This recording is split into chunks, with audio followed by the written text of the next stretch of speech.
Hello बच्चों, so let's see this question. So the question says 5x minus 8 upon 3 is greater than equal to 4x minus 7 upon 2 where x belong to R. तो यहाँ पर हमें inequality देकर रखी है और हमें इसे सॉल्व करना है. तो यहाँ पर इस क्वेश्चन को सॉल्व करने के लिए जो हमारा की कंसेप्ट होगा, the key concept to solve this question is, आपको यहाँ पर पता होना चाहिए. तो यहां पर आपको सबसे पहले पता होना चाहिए बेसिक रूल्स ऑफ इनइक्वालिटी और एलजेब्रा. तो इनइक्वालिटी और एलजेब्रा के आपको बेसिक रूल्स आने चाहिए. अब इनइक्वालिटी के बेसिक रूल्स की बात की जाए तो उसमें जब हम माइनस साइन को मल्टीप्लाई करते हैं इनइक्वालिटी में ऑन बोथ साइड्स, तो साइन ऑफ इनइक्वालिटी रिवर्स हो जाता है. और एलजेब्रा के बेसिक रूल्स कैलकुलेशन के लिए है, एडिशन सब्ट्रैक्शन उसके लिए. फिर साथ ही आपको यहाँ पर आर का मतलब पता होना चाहिए. So here R stands for real number. ये वो नंबर्स होते हैं जिनको आप नंबर लाइन पे प्लॉट कर सकते हो, एग्जिस्ट करते हैं ये नंबर लाइन पे, वो नंबर्स होते हैं एग्जिस्ट ऑन नंबर लाइन. और इनकी रेंज क्या होती है? माइनस इन्फिनिटी से इन्फिनिटी.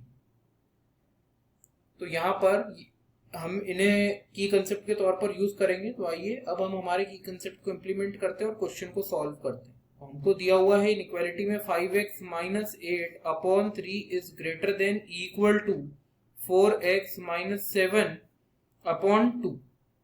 तो यहाँ पर मैं इसको सॉल्व करने के लिए क्या करूंगा, सबसे पहले मैं 6 का मल्टीप्लाई करूंगा ऑन बोथ द साइड्स. तो मैं यहाँ पर 6 का मल्टीप्लाई कर देता हूं. तो एक पॉजिटिव कांस्टेंट का मल्टीप्लाई करा है तो sign of inequality will remain same. तो यहाँ पर 3 कैंसिल करेगा 6 को तो 2 आ जाएगा, यहाँ पर 2 कैंसिल करेगा 6 को तो 3 आ जाएगा. तो ये हो जाएगा आपके पास 2 times of 5x minus 8 is greater than equal to 4x minus 7 का 3 टाइम्स. तो 3 टाइम्स ऑफ 4x माइनस 7. इसको जब हम सॉल्व करेंगे तो ये कितना हो जाएगा यहाँ पर, इसको जब हम सॉल्व करेंगे तो ये आ जाएगा हमारे पास 5 2 10, तो 10x माइनस 2 इंटू 8 16, तो माइनस का 16 इज ग्रेटर देन और इक्वल टू 3 इंटू 4x, तो ये होता है 12x, और माइनस का 7 इंटू 3 इज 21. अब सॉल्व करने के लिए अब आप एक काम कीजिए, यहाँ पर ये जो आपका 12x है इसको आप लेफ्ट हैंड साइड पे ले आए और इस माइनस 16 को आप राइट हैंड साइड पे ले आए. तो ये हो जाएगा आपके पास 10x और माइनस का 12x इज ग्रेटर देन और इक्वल टू माइनस का 21 और प्लस का 16. सॉल्व करते हैं तो यहाँ पर आ जाएगा माइनस का 2x इज ग्रेटर देन और इक्वल टू, यहाँ पर आएगा आपके पास माइनस का 5. अब सॉल्व करने के लिए मैं माइनस साइन का मल्टीप्लाई करूंगा on both the sides of the inequality. तो ये हो जाएगा 2x इज लेस देन और equal to 5. Sign of inequality reverse हो जाएगा बिकॉज माइनस साइन का मल्टीप्लाई करा है.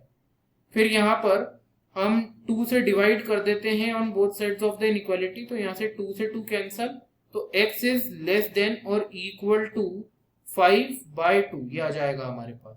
तो ये हमारा यहाँ पे सोल्यूशन आ रहा है. अब यहाँ पर इससे हम हमारी नंबर लाइन पे प्लॉट करके इनइक्वालिटी का सोल्यूशन निकाल लेते हैं. तो 5/2 एक पॉइंट मान लीजिए. अब x की जो वैल्यू है वो लेस देन है या फिर इक्वल टू है 5/2 के. तो लेफ्ट पे तो माइनस इंफिनिटी होता है, राइट पे इंफिनिटी होता है प्लस का. अब 5/2 से छोटी है वैल्यू, दैट मीन्स यहाँ पर ये माइनस इंफिनिटी की ओर होगा. अब इक्वल टू का भी साइन है यहाँ पर, तो इस क्रिटिकल पॉइंट को हमें इंक्लूड करना होगा सोल्यूशन में. तो यहां से हमारे पास इनइक्वालिटी का सोल्यूशन आ जाता है. For all x should belong to minus infinity से 5/2, क्लोज होगा 5/2 और माइनस इंफिनिटी ओपन ब्रैकेट होगा. तो यहाँ पर ये हमारा सोल्यूशन आया इनइक्वालिटी का. So it is the solution, it is the answer of the question. I hope you understood the solution well. Wish you best of luck and with this thank you.